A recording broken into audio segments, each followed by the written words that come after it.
Hare Nama Hare Nama eva kevalam Kalo nasteva nasteva nasteva gatiranyata.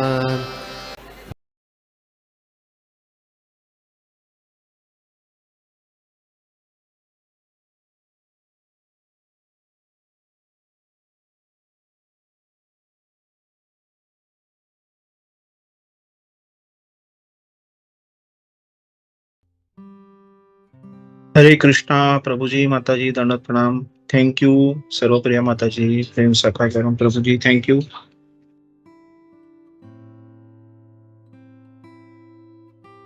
बहुत बढ़िया अपने कीर्तन सुनाए, थैंक यू। आज हम लोग देख रहे हैं कैंटो 1 के श्लोक, जो हम लोग अध्याय जो है 15वां का हम लोग रिवीजन देख रहे हैं। नमो विष्णुपादाय कृष्णप्रेष्ठाय भूतले श्रीमते भक्ति वेदांत स्वामिनिति नामिने नमस्ते सारस्वते देवे गौरवाणी प्रचारिणे निर्विशेष शून्यवादी पाश्चात्य देशतारिणे। जय श्री कृष्ण चैतन्य प्रभु नित्यानंद श्री अद्वैत गदाधर श्रीवासादि गौर भक्त वृंद। हरे कृष्णा कृष्ण कृष्ण हरे हरे, हरे राम राम राम हरे हरे।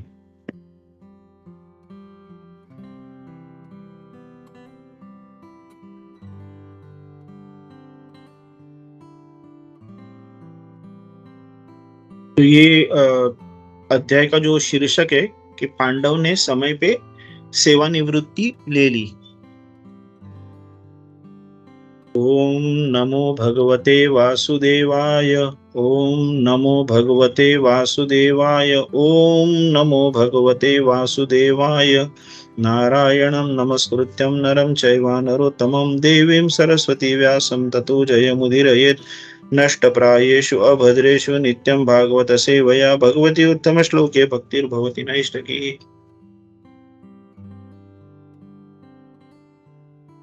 तो यहाँ पे ये जो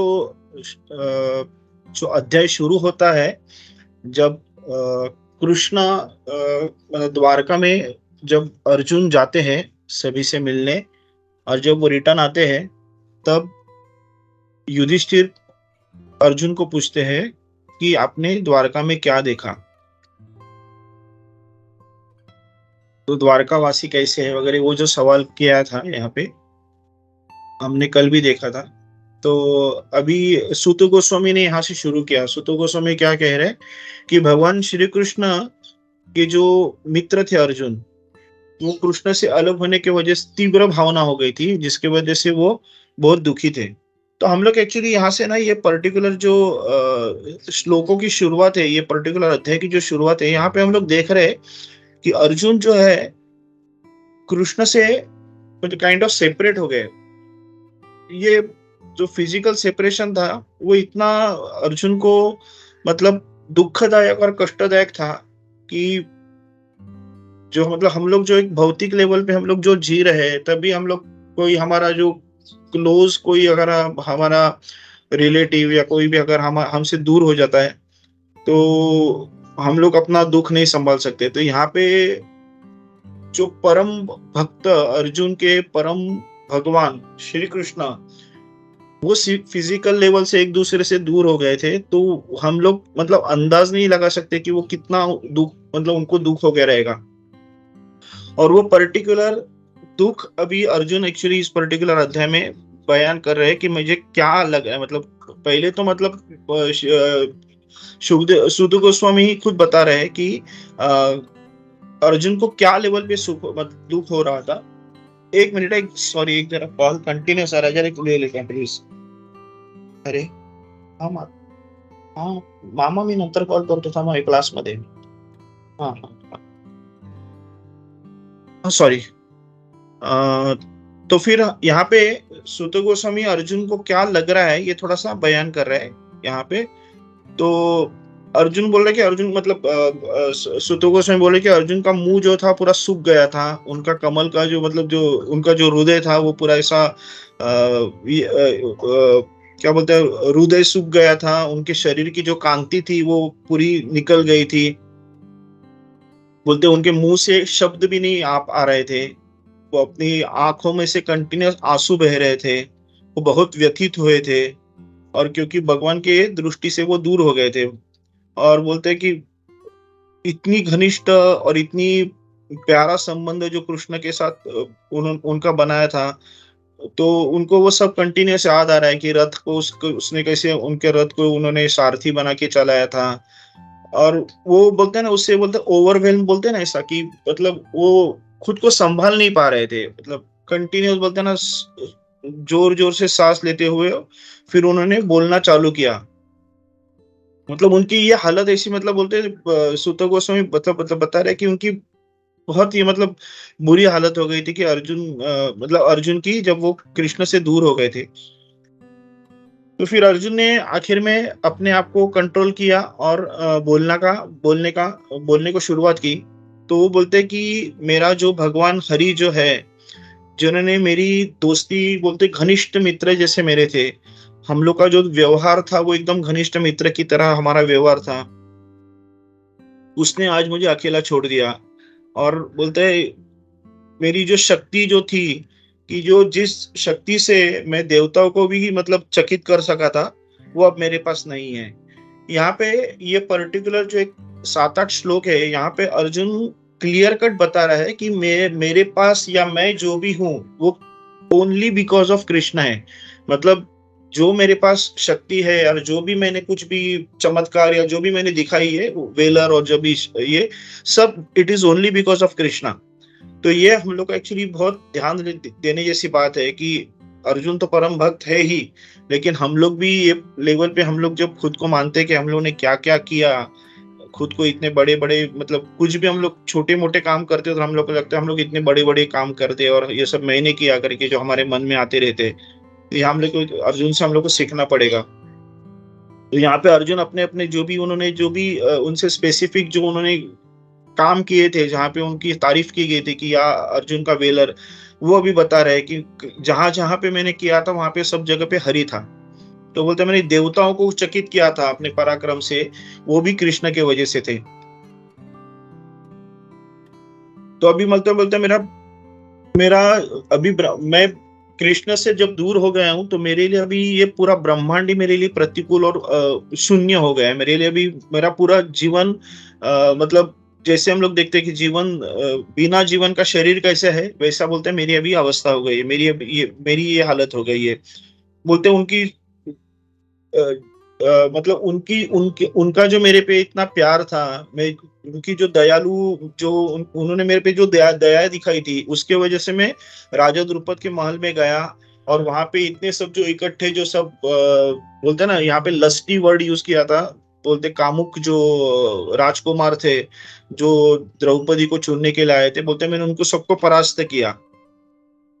और वो जो धनुष्य से जो मैंने मछली की भी जो मैंने जो किया था, वो जो मतलब जो ग्रेटनेस बोलते हैं कि हम लोग हर बार उसके बोलते हैं कि अर्जुन का ग्रेटनेस जानते हैं कि वो उसने पानी में देख के मछली की तरफ, मछली का आग ये किया था। तो हिलने वाले मछली का आंख नीचे पानी में देख के किया था। तो वो भी बोलता है कि ये भी सिर्फ श्री कृष्ण की वजह से। तो बोलता आगे भी बोलता है कि वो मेरे निकट थे। बोलते हैं जो मैं राजा, जो शक्तिशाली जो राजा इंद्रदेव था, मैं उनके देवताओं का भी सहयोगी, उनके साथ में जीवन बिता, उनके साथ में रहा, मैं काफी उनके साथ में मेरा बोलते हैं ना संग रहा, मैं उनके साथ था।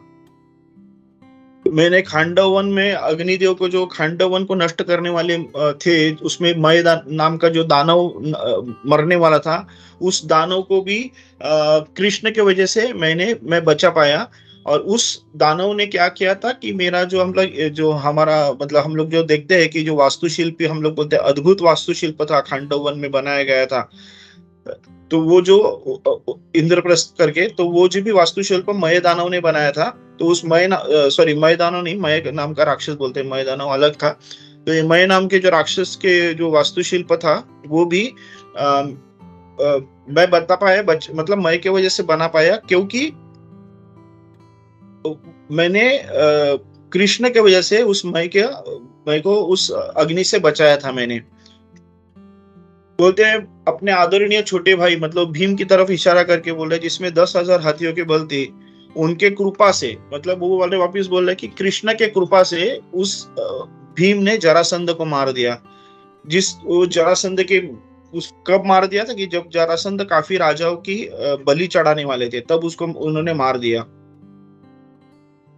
बाद में उन्होंने आगे भी ये किया था कि वो जो जो सभी पत्नियां जो थी दुष्टों ने, मतलब वो सभी पत्नियों के जिन्होंने उनको भी छुड़ाया, और वो भी बाद में आखिर में भगवान की चरणों में आके गिर पड़ी। वापिस उन्होंने फिर दुर्वास मुनि का जो एग्जाम्पल को कोट किया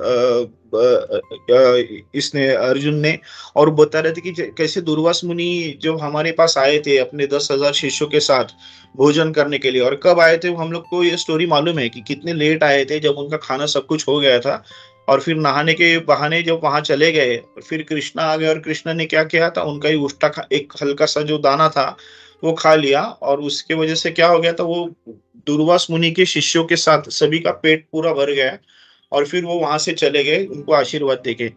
तो ये भी बोल रहे कि हम लोग को बच गए। अगर दुर्वास मुनि को अगर वो खाना नहीं खिला सकते थे उस समय पे, तो उनको वो बहुत बड़ी मुसीबत में आ सकते थे, लेकिन वो भी कृष्ण ने उनको बचाया। आखिर में फिर आगे बोलता है कि मैंने जब शिव जी को युद्ध में, जब मैंने शिव जी के साथ युद्ध किया, और वो हम लोग जानते हैं कि वो भीलत करके इसमें आए थे शिव जी, और युद्ध उनका अर्जुन के साथ युद्ध हुआ, और शिव जी प्रसन्न हुए थे अर्जुन की युद्ध कौशल्य के ऊपर। तो बोलते हैं कि ये जो युद्ध कौशल्य मैंने किया, जिसकी वजह से मेरे पे भगवान शिव प्रसन्न हो गए, वो भी श्री कृष्ण के वजह से ही थे, और जिसकी वजह से क्या हो गया, प्रसन्न होकर उन्होंने मुझे और बाकी के देवताओं ने उनको मुझे काफी हथियार वगैरह दे दिए, जो मैं इसके लिए युद्ध के लिए यूज करने वाला था। और बोलता है कि जब मैं स्वर्ग में जब गया था अतिथि के रूप में इंद्रदेव के साथ, तब भी मैं जा पाया इस पर्टिकुलर भौतिक शरीर को लेके, क्योंकि मैं कृष्ण के साथ था, या कृष्ण मेरे साथ थे, कृष्ण ने मेरे को अपना आश्रय दिया था। आगे बोलता कौरव का जो इतना बड़ा सैन्य था, इतनी महासागर थी कौरव के सैन्य का, पूरा महासागर, जहाँ पे कितने अजय लोग थे, भीष्म द्रोण, फिर कर्ण, इनका फिर आगे नाम भी लिया है कि ये जब प्रकार अजय ऐसी जो उनकी सेना थी, हाँ, वो वहां पे मैं सिर्फ भगवान के वजह से उनको मैं हरा सका, और कितने सारे राजाओं का मैं बोलता है यहाँ पे उनका हेलमेट वो सब निकाल सका करके।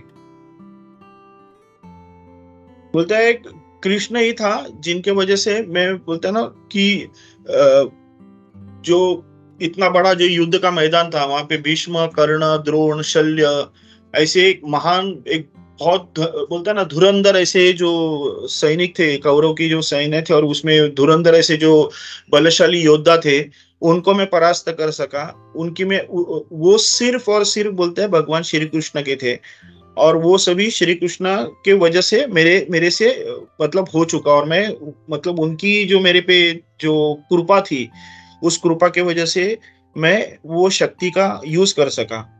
फिर आगे क्या है कि भीष्म, द्रोण, कर्ण, भूरिश्रवा, सुशर्मा, शल्य, जयद्रथ, ऐसे ऐसे जैसे महान सेनापतियों ने मेरे विरुद्ध अपने हथियार चलाए, लेकिन उनकी भगवान कृष्ण की कृपा से वे मेरे सिर का एक बाल भी बांका नहीं कर सके। यहाँ पे बहुत पर्टिकुलरली सूतो गोस्वामी ने ये पर्टिकुलर वर्ड को यूज किया है, बोलता है एक मेरे बाल को भी नहीं छू पाए, ऐसे अर्जुन कह रहा है, ये सूतो गोस्वामी ने हाईलाइट किया है।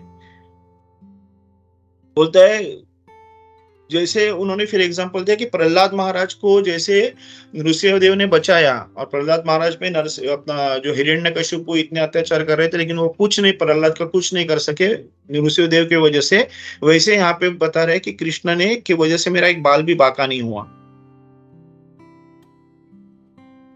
बोलते आगे चल के वो भी बता रहे थे कि ये जो मैं जब अपने प्यासे घोड़ों को पानी पिलाने के लिए जब नीचे उतरा था, और बाकी लोगों ने मुझे मारने की कोशिश भी की थी, लेकिन भगवान के जो मेरे प्रति जो प्यार था, उसकी वजह से मुझे आगे कुछ नहीं हुआ। आगे बोलता है कि जब हंसी मजाक में बोलते आगे चल के मतलब अर्जुन ये कह रहे हैं कि मैं हंसी मजाक में उनसे बात करता था, हम लोग दोनों एक दूसरे से मतलब मजाक भी करते थे, तो लेकिन वो मुझे इतने प्यार से बुलाते थे, हे पुरुथा के पुत्र, हे कुरु वंश के पुत्र। और बोलते हैं कि यहाँ पे जब हम लोग देखते हैं कि इस लेवल पे हम लोग भी कभी मतलब कोई अपना क्लोज रिलेटिव अगर जैसे चला जाएगा तो हम लोग उनकी छोटी छोटी चीजों की याद करते हैं, वो हमारे साथ बात कैसे की, हमने उनके साथ बात कैसे की, और वो बातों से हम लोग को ना बहुत हमारे आंख गीले हो जाते हैं, हमको रोना भी आता है।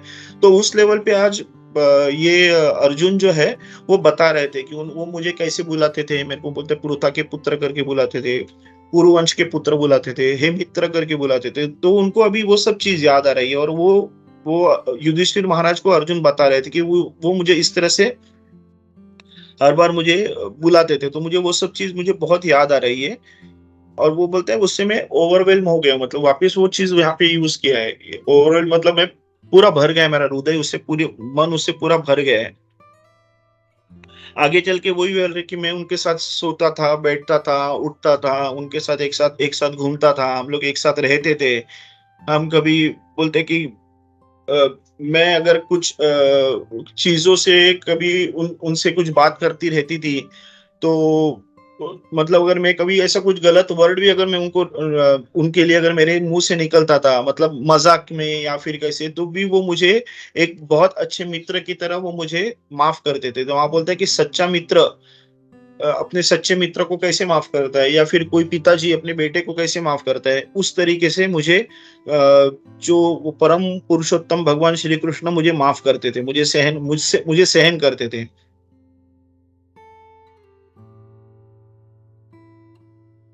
बोलता है फिर अभी बोला कि मैं उस पर्टिकुलर जो भगवान है, मेरा शुभ चिंतक सुप्रीम पर्सनालिटी ऑफ गॉड है, उससे मैं अलग गया हूँ। उसके लिए मेरा बोलता है मेरा जो हृदय है वो शून्य हो गया है।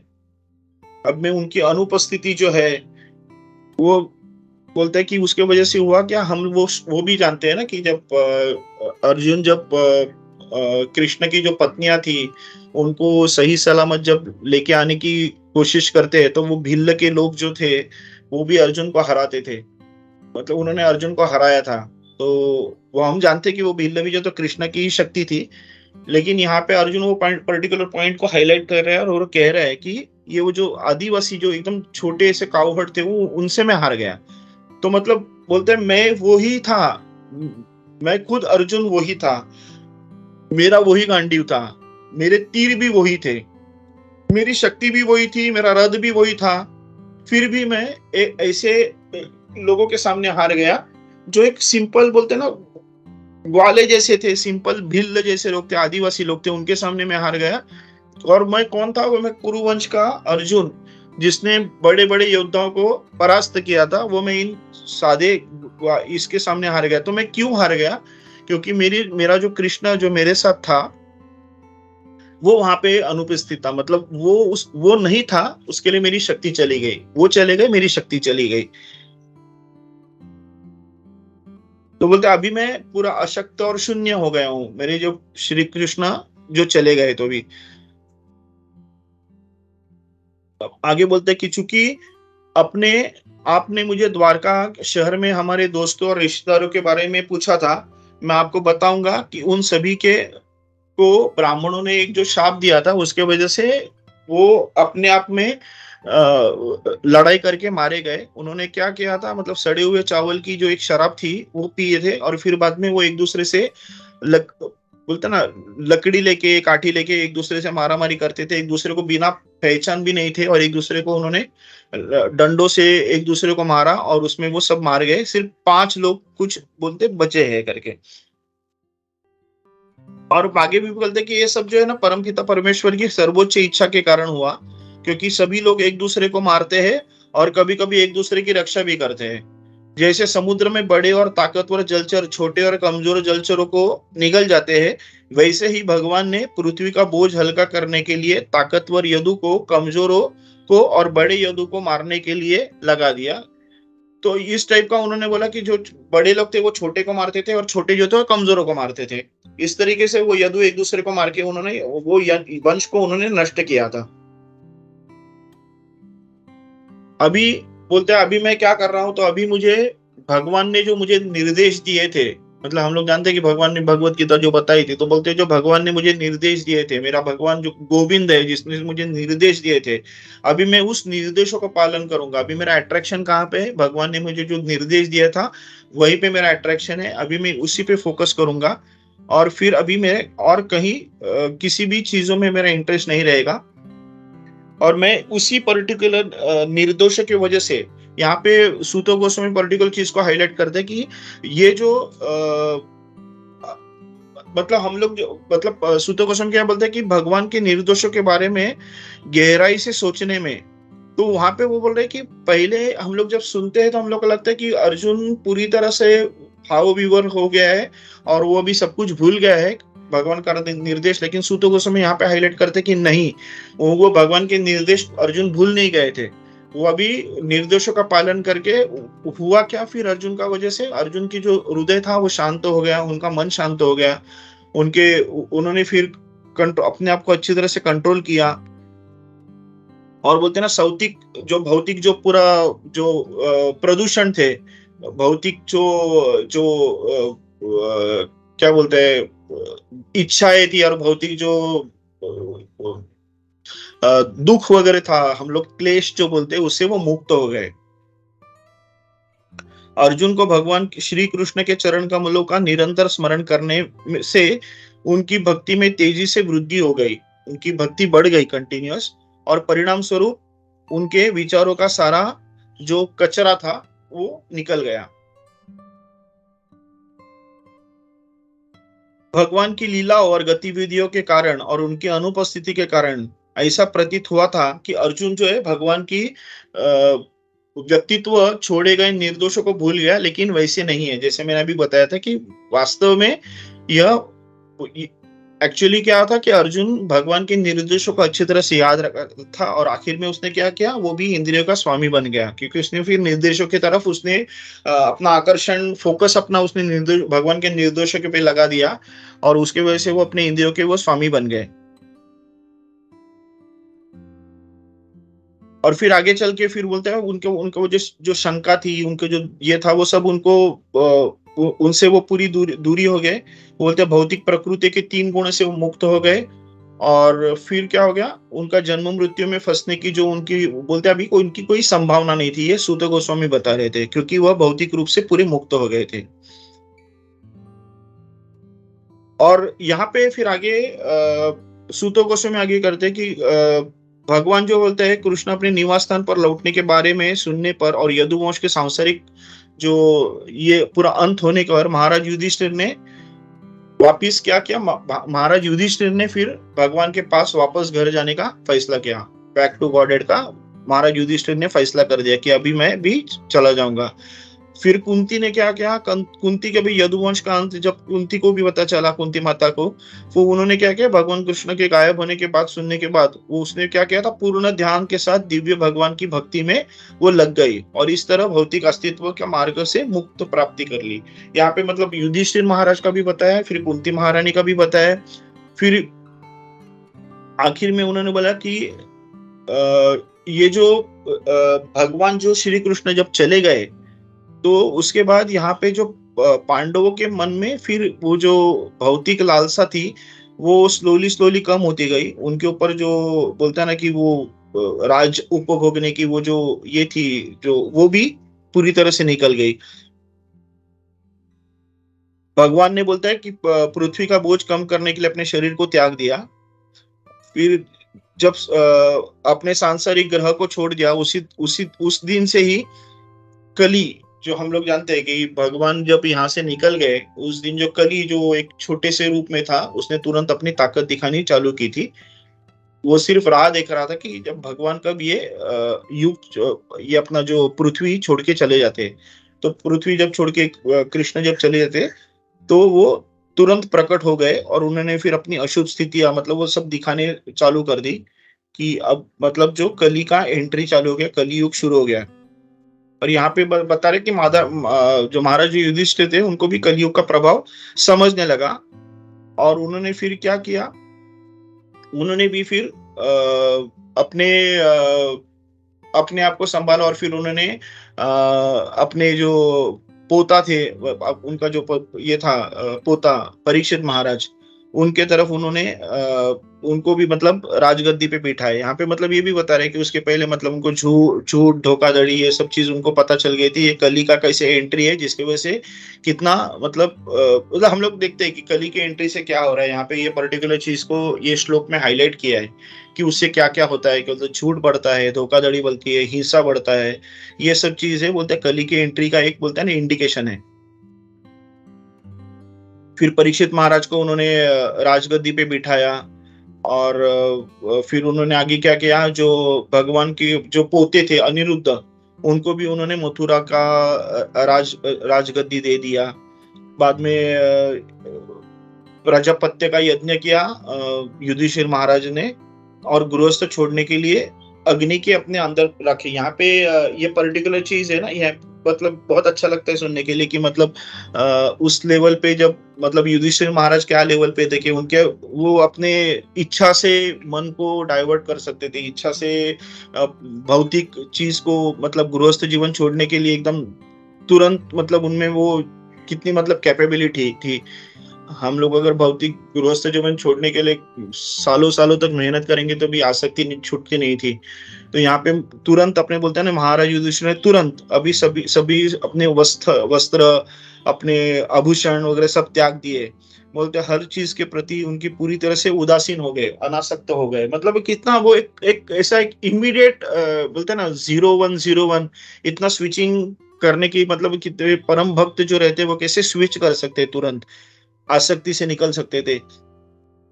उन्होंने अपने इंद्रियों को मन में और फिर मन को जीवन में, जीवन को श्वास में और पूर्ण अस्तित्व को पांच तत्वों में, अवतार में अपने शरीर को मृत्यु में मिला दिया। यहाँ पे प्रभुपाद जी इस पर्टिकुलर चीज को हाईलाइट करके बोल रहे कि एक्चुअली उन्होंने क्या किया कि उन्होंने जो अपना मन बोलता है ना, मन को ऐसे कोई एक्टिविटीज रोक नहीं सकते। प्रभुपाद जी कह रहे हैं कि हम लोग मन को रोक नहीं सकते।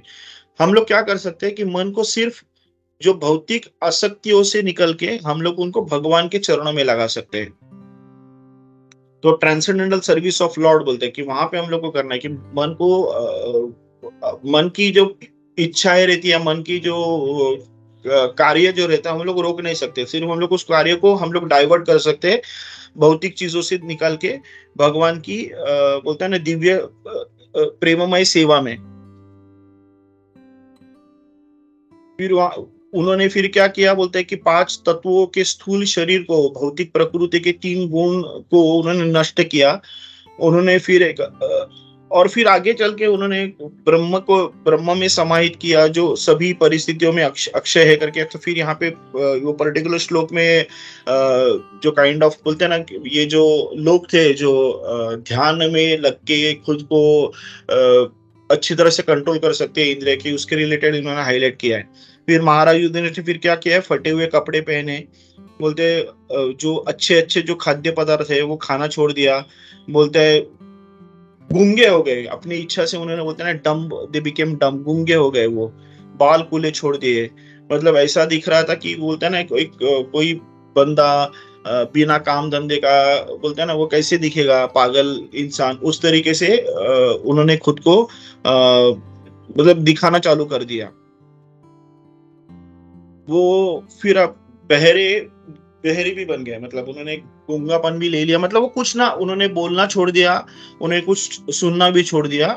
और फिर वो उस टाइप से उन्होंने मतलब एक बोलते हैं ना एक टोटल संन्यास लेने के हिसाब से उन्होंने खुद को तैयार किया था। फिर उन्होंने अपने पूर्वजों और महापुरुषों द्वारा स्वीकार किए गए मार्ग पर चलते हुए खुद को पूरी तरह से भगवान के विचारों के प्रति समर्पित करने के लिए उत्तर की ओर प्रस्थान किया। तो यहाँ पे फिर युधिष्ठिर महाराज ने वहां से अपना मतलब राजगद्दी वगैरह सब छोड़ दिया और वो उन्होंने नॉर्थ की तरफ उन्होंने चलना चालू किया। फिर महाराज युधिष्ठिर जब जाने के बाद उनके जो छोटे भाई थे, उन्होंने भी देखा कि कलयुग का प्रभाव कितना बढ़ते जा रहा है पूरी दुनिया में। और फिर उन्होंने भी, फिर हम लोग ने अभी ये चालू किया कि अभी मतलब उन्होंने ये भी देखा कि कली का प्रभाव चालू हो गया है। अपने जो नागरिक थे वो भी उन्होंने अधार्मिक जो आचरण चालू किया है, मतलब non religious principles are getting उनकी ताकत बढ़ती जा रही है। तो वो फिर उन्होंने फिर क्या किया कि वो भी बोलते कि ठीक है, हम लोग की भी अभी युधिष्ठिर की तरफ हम अपने बड़े भाई की तरह हम भी निकलने का फैसला करेंगे। तो ये सब जो बोलते हैं ना, भगवान श्री कृष्ण के चरण कमलों में सभी को सर्वोच्च लक्ष्य था। ये जो पांडव जो थे, मतलब ये सभी के उनका जो क्या था, उनका जो परम लक्ष्य क्या था, भगवान श्री कृष्ण के चरण कमलों में सेवा करना या उनके तरफ ध्यान रखना, वही उनका मेन लक्ष्य था। इसीलिए उन्होंने बिना किसी रुकावट से उन भगवान के चरणों का ध्यान किया और फिर उन्होंने ये किया कि अभी मैं हम लोग भी यहाँ से निकल लेते। तो फिर आगे सूत गोस्वामी इस पर्टिकुलर इसको है कि उन्होंने आध्यात्मिक आकाश प्राप्त किया जिस पर परम नारायण भगवान श्री कृष्ण का शासन था।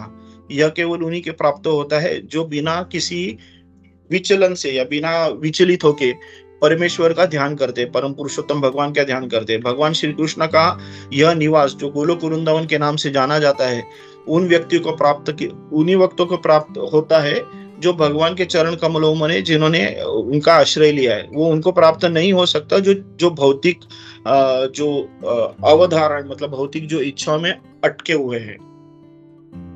लेकिन पांडव जो थे वो क्या सभी भौतिक कलमश से उन्होंने खुद को दूर किया था, वो पूरे मुक्त हो गए थे।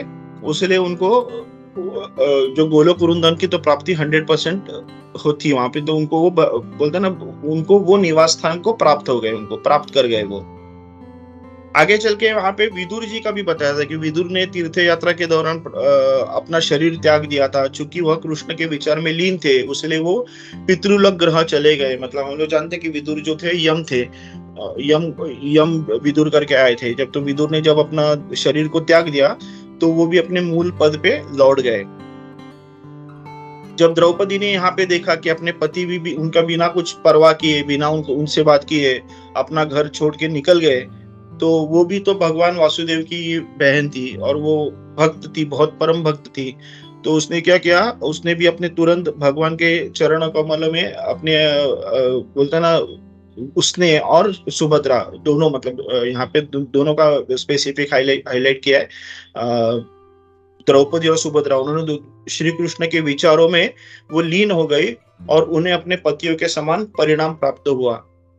तो यहाँ पे पर्टिकुलर ये जो अध्याय था, इस अध्याय में बेसिकली सूत गोस्वामी बता रहे कि जीवन का जो अंतिम लक्ष्य है वो भगवान के पास वापस जाने के लिए और पांडु के पुत्र के प्रस्थान के विषय में पूरी तरह से बोलते हैं ना, शुभ और पूरी तरह से शुद्ध। मतलब यहाँ पे बताया कि वो इतने शुद्ध और प्योर भक्त थे कि उन्होंने बोलते हैं ना तुरंत एक चीजों में सोचा कि अभी चलो ये भौतिक चीजों से निकलना है, कली का प्रभाव बढ़ते जा रहा है और मुझे अभी भगवान के पास वापस जाना है। तो तुरंत उन्होंने इमीडिएट स्टेप्स लेना चालू किया, भौतिक चीजों से अपनी आसक्ति निकाल दी, भगवान के चरण कमलों में उन्होंने अपने विचार डाल दिए, अपने मन को उनके चरण कमलों में रख दिया, उन पे लीन कर दिया। सभी ने, पांडवों ने, फिर मतलब सुभद्रा, द्रौपदी माता ने, सभी ने वैसा ही किया, कुंती माता ने वैसे सभी किया और वो सब भगवान के पास चले गए। बोलते हैं ना यहाँ पे फिर उसी लेके जो भी कोई इस कथा को भक्तिपूर्ण विश्वास के साथ सुनता है, यहाँ पे सूतो गोस्वामी इस पर्टिकुलर चीज को हाईलाइट कर रहे हैं कि अगर ये कथा अगर कोई भक्तिपूर्ण विश्वास से अगर कोई सुनता है तो वो निश्चित रूप से भगवान की भक्ति की सेवा प्राप्त कर सकता है और भक्ति की सेवा प्राप्त करना ही सर्वोच्च पूर्णता है। तो हरे कृष्णा प्रभु जी, माता जी, ये पर्टिकुलर अध्याय का जो मैंने जान पाया हूँ वो आपके सामने रखने का प्रयास किया है। अगर मेरे से कुछ गलती हो गई, अगर कुछ मेरे से रह गया तो प्लीज मुझे करेक्ट कीजिए। हरे कृष्णा, दंडवत प्रणाम। जय श्रील प्रभुपाद। हाँ पुंजेश्वरी माता जी, हरे कृष्णा माता जी। हरे कृष्णा प्रभु, दंडवत प्रणाम। प्रभु जी, आपके ऊपर भगवान की बहुत बड़ी कृपा है। उस दिन जब भागवतम फर्स्ट कैंटो का महात्म्य फिर से समराइज चालू हुआ, उस दिन भी भगवान का पूर्ण वर्णन था। वो भी बहुत कार्तिक मास में शुभ होता है और आज का जो था अध्याय उसका भी महात्म्य आपने बोला, वो भी सच में बहुत कृपा है आपके ऊपर भगवान की, और आपकी वजह से हमारे ऊपर आपने अभ्यास करके बहुत अच्छे से स्टोरी के रूप में समझा है। बहुत बहुत धन्यवाद प्रभु जी। हरे कृष्णा, दंडवत प्रणाम। हरे कृष्णा माता जी, दंडवत प्रणाम। और फिर प्रभुपाद गोपी मनोहर प्रभु जी ने मेरे को सेवा दी, उसके लिए माता जी मैं कर पाया। थैंक यू माता जी, प्रभु जी। हरे कृष्णा, दंडवत प्रणाम।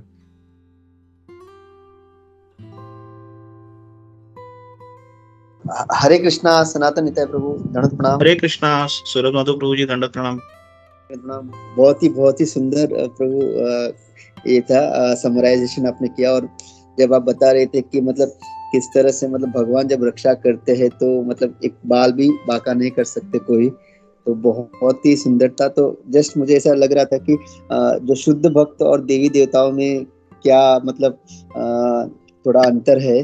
जैसे कि कल वामन लीला माता जी ने भी वो समुद्र मंथन का बताया, और फिर अभी दिवाली नरक चतुर्दशी जो हम मनाते हैं, तो वहाँ पे हम देखते हैं कि इंद्र को जब पीड़ा होती है तो भगवान का मदद मांगता है और भगवान उनकी मदद करते हैं। और वही भगवान जब उनका वो जो कुंडल वगैरह वापस देने इंद्र लोग जाते हैं, और वहाँ जब भगवान उनसे वो पारिजातक मांगते हैं तो तुरंत वही इंद्र भगवान से ही लड़ाई करता है, उनको लेके जाने नहीं देता।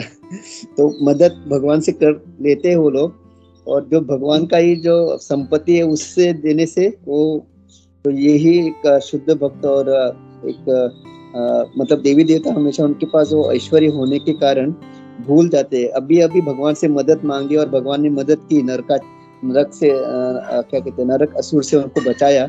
और जब भगवान वही वापस उनको थोड़ा सा पारिजातक, उन्होंने तो खुशी खुशी उनको दे देना चाहिए था, लेकिन वो उनसे युद्ध करते हैं। तो आप जैसे बता रहे थे एक शुद्ध भक्त, तो थैंक यू प्रभु, हमको भी पांडव जैसे शुद्ध भक्त बनना है। यही प्रॉब्लम है डेमी गॉड लोगों से। हरे कृष्णा, दंडवत प्रणाम। हरे कृष्णा। थैंक यू सूरज माधव प्रभु जी, आपने बहुत अच्छा हाईलाइट किया था कि मतलब हेल्प तो लिया भगवान से, लेकिन भगवान को देने की उसको इच्छा नहीं थी इंद्रदेव। हरे कृष्णा। हाँ, हरे कृष्णा वामन लीला माता जी, गोपी मनोहर प्रभु जी, हरे कृष्णा। हरे कृष्णा प्रभु जी, दंडवत प्रणाम। प्रभु दंडवत जी प्रणाम माता जी। बहुत ही सुंदर क्लास प्रभु जी। आपने इतना सुंदरता से बताया कि सभी रोगों की एक ही दवा है, वो है कृष्ण। कि कुछ भी हो जाए, है ना, कृष्ण ही है सबके ऊपर, एक ही रामबाण उपाय है वो। प्रभु जी बहुत ही सुंदरता से आपने वर्णन किया। और जैसे कुंजेश्वरी माता जी ने भी बताया कि आपके ऊपर सच में बहुत बड़ी कृपा है गुरुओं की, कि इनकी वजह से आप जो भी बोल रहे हैं ना, वो हमारे हृदय को एकदम शुद्ध कर रहा था। वो सब कुछ बहुत अच्छा लग रहा था, सुनते रहे ऐसे ही लग रहा था। प्रभु जी जब आपने वो मय दानव का जो खांडवन का एक प्रसंग सुनाया, तो उसमें से एक छोटा सा पॉइंट ऐड करना चाहूंगी, कर सकती हूँ प्रभु जी? माता जी प्लीज माता जी। हरे कृष्णा। जैसे आप बता रहे थे ना कि वो खांडव वन से वो मय दानव वहाँ से बाहर निकलता है, और उस मय दानव का भगवान कृष्ण के साथ पहले से ही कुछ उनका वैर रहता है, और वो दोनों के वैर होने से अभी भगवान उस मय दानव के पीछे पड़ते हैं उसको मारने के लिए, और अर्जुन यहाँ पे वो खांडव वन को जलाने के लिए उसका वो प्रोग्राम वहाँ पे चल रहा होता है। तो अभी ये जो मय दानव है, ये क्या करता है, जब भगवान उसके पीछे पड़ते हैं तो वो आके अर्जुन के पैरों में गिर जाता है कि मुझे बचाओ, है ना, मुझे मेरे जीवन को हानि हो रही है और मेरी रक्षा करो। और अभी अर्जुन कहता है कि तुमने मेरी शरण में तुम आए हो एक क्षत्रियो का, तो मेरा क्षत्रियो का धर्म है कि मैं तुम्हारे प्राणों की रक्षा करूंगा, तो मैं तुम्हारी अवश्य रक्षा करूंगा। और जब भगवान ये देखते हैं कि इसने अर्जुन की शरण ग्रहण कर ली, तो भगवान अपने उस अस्त्र को रोक देते हैं, जिससे मय दानव का उसके प्राण बच जाते हैं। तो ये ऐसे भगवान है कि उनके भक्तों को भी हम शरण ग्रहण करें ना प्रभु जी, तो वो उनके भक्तों के शरण ग्रहण करने मात्र से भी भगवान अपनी कृपा बरसाते हैं, है ना। कितनी बड़ी महिमा है भगवान की। हरे कृष्ण प्रभु जी, दंडवत प्रणाम। हरे कृष्णा माता जी, दंडवत प्रणाम माता जी। कितना बढ़िया आपने एग्जाम्पल दिया और कितना बढ़िया आपने आंसर ये बताया कि मतलब सीरियसली। हरे कृष्णा, दंडवत प्रणाम माता जी, दंडवत प्रणाम। हाँ गोपी मनो प्रभु जी, हरे कृष्णा। हरे कृष्णा। यहाँ पर जब सूरज माधव प्रभु बोल रहे थे तो मेरे को और एक चीज याद है, जैसे इंद्र का ये जो इंसिडेंट है, जैसे अपना कुंडल के लिए वो माँ के कुंडल के लिए कितना रोता है, भगवान के पास गिरा था, और वही खाली एक पारिजात का एक फूल जब ले जाना चाहते हैं भगवान, तो कितना उसका अहंकार जो है, अरे ये तो मेरा पेड़ है, मैं ये कैसे ले जाने दूं करके। तो वी शुड अंडरस्टैंड कि मतलब इंद्र मतलब एक बहुत ही हाई लेवल का पर्सनालिटी है। मतलब न सिर्फ देवता है, वो देवताओं का राजा है। तो उसमें भी जब ये गुण है, रजोगुण है, अहंकार है, तो हम लोगों को we should be very very careful. और हमारे अहंकार को हम लोगों को हमारी भक्ति के बीच नहीं आने दो, क्योंकि अहंकार जो है हमारा भक्ति का नाश करता है हमारा। और हम लोग देखते हैं कई बार ऐसा होता है। तो we should be very very careful. और जितना हम लोग सेवा करते जाएंगे, हम लोग खाली बस गए, भगवान को प्रणाम किया, भक्तों को हरे कृष्णा धन्यवाद प्रणाम किया, निकल गए, तो फिर हम लोग कभी भक्ति में प्रोग्रेस नहीं करेंगे। हम लोग को शास्त्र भी पढ़ना है, कैसे बिहेव करना है वो भी सीखना है, और भक्तों के साथ में इंटरेक्शन रखना है हम लोगों को। तब जब हमारा इंटरेक्शन होता है तो वी विल अंडरस्टैंड कि मतलब मैं कहाँ पे, वेयर डू आई स्टैंड। ये बहुत जरूरी है। मतलब यही चीज है मेन की our ego has to be subdued, क्योंकि ये हम लोग को मतलब बहुत ही नीचे लेके जा सकता है। ये इंद्र का ये जो एपिसोड है, और यही नहीं, हम लोग कई बार देखते हैं हम लोग अलग अलग इंस्टेंस में। तो we should be very very careful about this thing. And जितना हम लोग सेवा करेंगे उतना हमारा इंटरेक्शन, हमारा ह्यूमिलिटी बढ़ेगा। हरे कृष्णा। हरे कृष्णा। थैंक यू प्रभु जी, थैंक यू वेरी मच। माता जी, वामनलीला माता जी, एक सवाल था आपको, पूछूं क्या? जी प्रभु जी, प्लीज प्रभु जी। ये मय दानव का आपने जो अभी स्टोरी कहा था कि और जो अभी मैं श्याम रसिक प्रभु जी से रामायण सुन रहा हूँ, उस रामायण में भी मय दानव का एक मतलब कैरेक्टर दिखाया है जो वास्तुशिल्प में बहुत ही आर्किटेक्चर में बहुत ही ये रहता है। और उसका जो उसने खुद के लिए जो महल बनाया रहता है वो इतना सुंदर रहता है कि वो इंद्र से भी सुंदर रहता है। और इंद्र जब आता है उसका महल देखने के लिए, तो इंद्र उसको धोखे से मार देता है मय दानव को, क्योंकि उसका जो वास्तुशिल्प मतलब ये तो इंद्र को वो जो काइंड ऑफ उसका अहंकार ये हो जाता है, और फिर वो मय दानव को धोखे से मार देता है। तो ये तो उसका वहां पे मृत्यु मतलब रामायण के टाइम पे हो गया था। तो ये मय दानव सेम है या ये कोई नया है माता जी? और यहाँ पे भी बताया कि यही मय दानव आता है इंद्रप्रस्थ में, वास्तुशिल्प में इंद्रप्रस्थ बनाने में हेल्प करते हैं। और उनकी वास्तुशिल्प बोलते हैं ना बहुत ही ये थी, मतलब टॉपमोस्ट थी। और वो भी मय दानव जो था वो भी वास्तुशिल्प में टॉपमोस्ट दिखाया गया था रामायण के टाइम पे। तो कुछ आप इसके ऊपर बता सकते हैं क्या माता जी? हरे कृष्णा। हरे कृष्णा प्रभु जी, धन्यवाद प्रणाम। प्रभु जी, जैसे ये रामायण के समय का जो मय दानव आप बता रहे हैं ना, तो मुझे तो इसके बारे में मैंने सुना नहीं था प्रभु जी, मुझे एक सच में नहीं सुना मैंने, तो इसलिए मुझे कुछ जानकारी नहीं है। लेकिन जैसे आप बता रहे हैं ना, तो दोनों में भी वो उनका वही मायावी रूप ही दिखाया जा रहा है ना। तो मीन्स वही उनका गुण था कि वो अपनी माया से ना, वो ऐसे भ्रम से ऐसे क्रिएट कर सकते थे ना कि जो चीज़ है वो नहीं है ऐसे दिखता था, और जो है जो नहीं है वो है ऐसा दिखता था। इसलिए जहाँ पे पानी रहता था वहाँ पे वो जमीन दिख रही है ऐसे लगता था, और जहाँ पे जमीन है वहाँ पे रियल में पानी होता था, है ना। और इसके वजह से दुर्योधन गिर जाता है, उसको समझ में नहीं आता कि वो जमीन है लेकिन वहाँ पे एक्चुअली पानी होता था। तो इस तरह से वो मय दानव अपने उनकी वो मायावी शक्ति से वो पूरा इंद्रप्रस्थ का वो महल बना देता है। प्रभु जी, मुझे बस इतनी ही जानकारी है, रामायण के इससे नहीं पता। लेकिन आप जो बता रहे हैं ना, तो ऐसे लग रहा है कि वही हो सकते हैं, क्योंकि ये तो बार बार आते ही रहते हैं भगवान की लीलाओं में। भगवान उनको अपने साथ लेके ही आते हैं, और वही उनका है ना, काम भी उनका वही है। तो मैं भी शायद मैं एक बार सुनूंगी प्रभु जी ये, है ना, फिर आपको बताऊंगी। हरे कृष्णा प्रभु जी, धन्यवाद प्रणाम। हरे कृष्णा। थैंक यू माता जी, थैंक यू। हरे कृष्णा, धन्यवाद प्रणाम।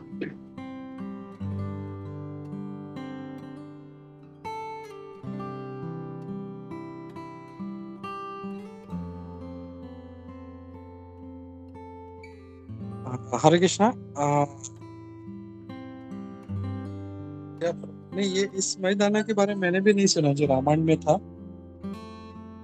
लेकिन एक था कि मतलब जैसे वहां पे भी दिख रहा है उसका इंद्र से उसका बैर था, और यहाँ पे भी जो था, तो यहाँ पे जो है यहाँ पे उसका दोस्ती था वहां पे। तो यहाँ पे प्रोटेक्ट कर रहे थे यहाँ पे। तो आई डोंट नो मतलब, और वहां पे मार दिया था रामायण में, धोखे से मार दिया था, वो भी धोखे से मार दिया था। हाँ, मतलब इंद्र की वो आदत ही है धोखे से कुछ करना। Correct, but that means he must be a different personality, क्योंकि उसको वहां पे मार दिया था। उसका इनकार्नेशन हो सकता है, something like that, I don't know, but we should check, we don't know. मैदानों के 2 पुत्र थे, वो भी बहुत ताकतवर थे, और वो दोनों पुत्र भी है, वो वाली के साथ युद्ध करने में वो दोनों मारे गए थे, ऐसा था। और उनकी जो बेटी थी वो मंदोदरी थी, मैदानों और उनकी बेटी, जिसका फिर रावण के साथ शादी हो गई थी। ये मैदानों का एक्चुअली वहां पे कैरेक्टर श्याम रसिक प्रभु जी ने वाल्मीकि रामायण से उन्होंने बताया था। अच्छा, मैं दानव की पुत्री थी मंदोदरी। हाँ, okay okay, he must be different personality, but लेकिन गुण लगभग सेम ही है उनका। हाँ, करेक्ट। और वो भी मतलब वास्तुशिल्प में बहुत प्रगाढ़ ये थे, एक्सपर्ट। और यहाँ पे भी यही बताया गया है इंद्रप्रस्थ का। वैसे उनका घर इतना महल इतना सुपर्ब था कि वो इंद्र के से भी अच्छा था, उसके लिए इंद्र से धोखे से मार देते हैं उनको। तो घर किसका, वो महल किसका बनाते हैं? इंद्र का?